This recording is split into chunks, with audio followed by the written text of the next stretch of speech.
So the vision over the next 10-year period is that some 3 weeks ago we launched our 10-year plan in the same venue in here, which commits that Ethiopian government will orchestrate and support the creation of about 20 million jobs over the next 10 years.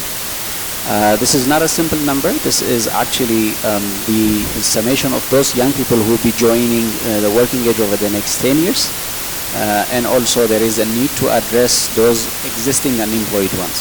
So many of you may have heard that we spoke about 3 million jobs over the next 1 year period, and the first quarter has already elapsed, which we are seeing very promising progress at a regional level, and we expect similar progress to be made over the next few quarters as well, over the next 1 year. So having that in mind, the next 5 years after the end of this fiscal year will be additional 11 million jobs, which together becomes 14 million jobs. So we say by 2025 we will strive to create 14 million jobs, and by 2030 we'll do our best to get to a point where we have 20 million jobs. So 20 million young people having opportunity for jobs.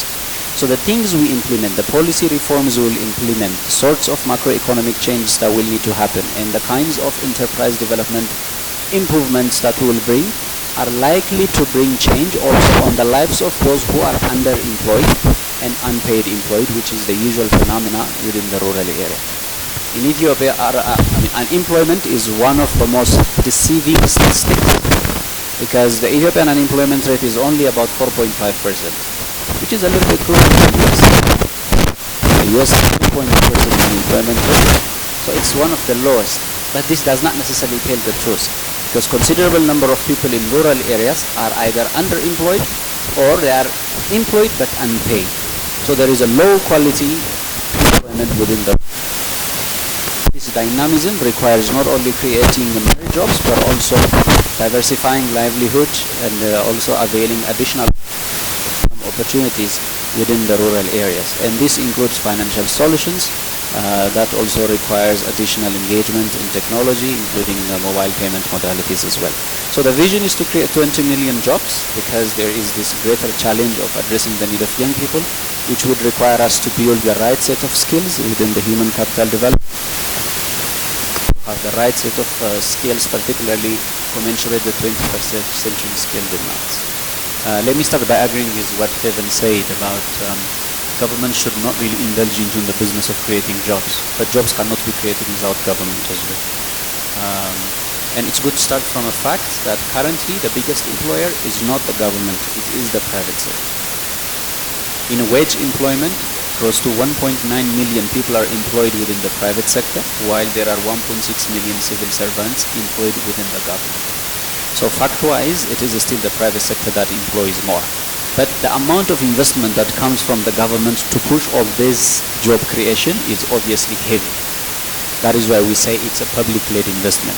And the greater intention is to transition from a public or government-led investment towards private sector-led investment, and it can only come gradually. It cannot come with a snap of a finger, and that's why it also requires so much engagement, so much change in policy to ensure that the regulatory environment is conducive to private sector to come into the market. Having this in mind, for example, in our job creation plan over the next 10 years, the key sectors that we believe will create considerable size of jobs are, number one is still agriculture. Though the growth rate will decrease in agriculture, agriculture will remain to be the largest employer, followed by manufacturing, followed by construction. But new sectors, we wouldn't call them new sectors, but sectors that have not been tapped enough, which includes tourism and hospitality, mining. As a country, Ethiopia has a lot of mineral resources that can be tapped and can be used to develop capital for further investment. And also ICT being an enabler, but at the same time also a job creator on its own.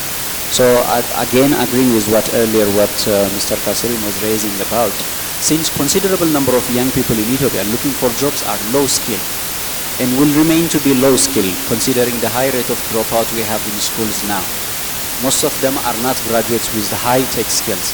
They are low and medium skills, which will need to be absorbed with labor-intensive facilities and labor-intensive job opportunities. That requires us to still continuously invest on these labor-intensive manufacturing industries, just like we're doing now in textile and garment and in leather as well. but at the same time to also explore new opportunities in industries like tourism, which is able to employ considerable number of young people that joins the labor market. And the third important component is in our 10-year plan, one of the things we have indicated, our 10-year plan has about 5 key essential pillars. One is making sure that the macroeconomic policy is navigated in a way that it encourages private sector to take part, and it encourages private sector to have the right set of access to credit so that job creation can be highly private sector led. So much more favorable pro-job macroeconomic policy will be required. Secondly is to capitalize on our current effort in enterprise development and to give unparalleled attention to small and medium enterprises. There is huge government support that is available to enterprises, but it solely focuses on micro enterprises or new businesses formation. If we want to grow, currently our small and medium enterprises in Ethiopia are not high in number, and those who are already operational as well operate between a capacity of between 20 to 40%. So, and their major bottlenecks are access to credit and access to infrastructure. So if we can make sure we stop requiring collateral and these unnecessary requirements when they seek credit from the banks, these small and medium enterprises can actually grow in the future. So we see enterprise development as one of the core and the main engines. And thirdly is human capital development, which also goes with the idea of digital skill development, but we see it in different layers. For those who drop out from schools, there needs to be several skill development programs that are targeted at market-oriented, the kinds of skills required within the market will need to be cultivated. Because considerable number of Ethiopian young people drop out of primary and secondary. And secondly is also to make sure that there is the required digital skills. We're not talking about digital literacy, because digital literacy is from a consumer side, but the digital skills required for these young people to survive in the current market, but at the same time in the looming future market, which might be related to artificial intelligence, machine learning. But the key skills required to survive in the 21st century for many of young graduates would be more related to data science and analytics, analytical skills and critical thinking and problem solving, and of course in addition to that, key technology related such as cybersecurity, cloud computing, and such would be required. And these skills will need to be cultivated both in school and out of school. Having said this, we know that key sectors will play a key role in job creation in Ethiopia, and one of the major sectors is agriculture. The major problem in agriculture is productivity, because most farmers do not necessarily have the proper access to the right set of inputs, and the market available in rural areas is not diversified enough.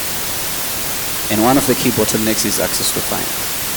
And this is highly limited because of unavailability of solutions that avail financial solutions such as microcredits, microinsurance, and even micro-saving modalities within the rural community. There was one research conducted that showed, it asked many of the rural farmers, why do they not actually go to the banks? Because close to 80% of Ethiopians are not banked. And it is estimated, I remember a publication by Cephas Capital that stated close to our GDP is at the hand of people. So our economy is predominantly a cash economy. And the main reason is most farmers do not necessarily think that they have money enough to go to the bank. Because in our culture, you go to the bank when you have good money, so you save it. So this process of creating this tradition that 5 birr, 10 birr, 20 birr, 100 birr can be saved and can be transacted will require us to have solutions such as mobile payment solutions. And that's actually exactly where the fintech solutions would come into place, which will definitely help us in availing more financial solutions to farmers in rural areas, so that gives us an opportunity to disrupt the entire market. So we're strong believers that fintech will definitely disrupt the existing market, not only in urban areas, but also in rural areas. I was speaking to the National Bank Governor earlier, when will the directive for fintechs will be ready that permits digital financial transactions. So we're optimistic that by the end of this year we'll have a directive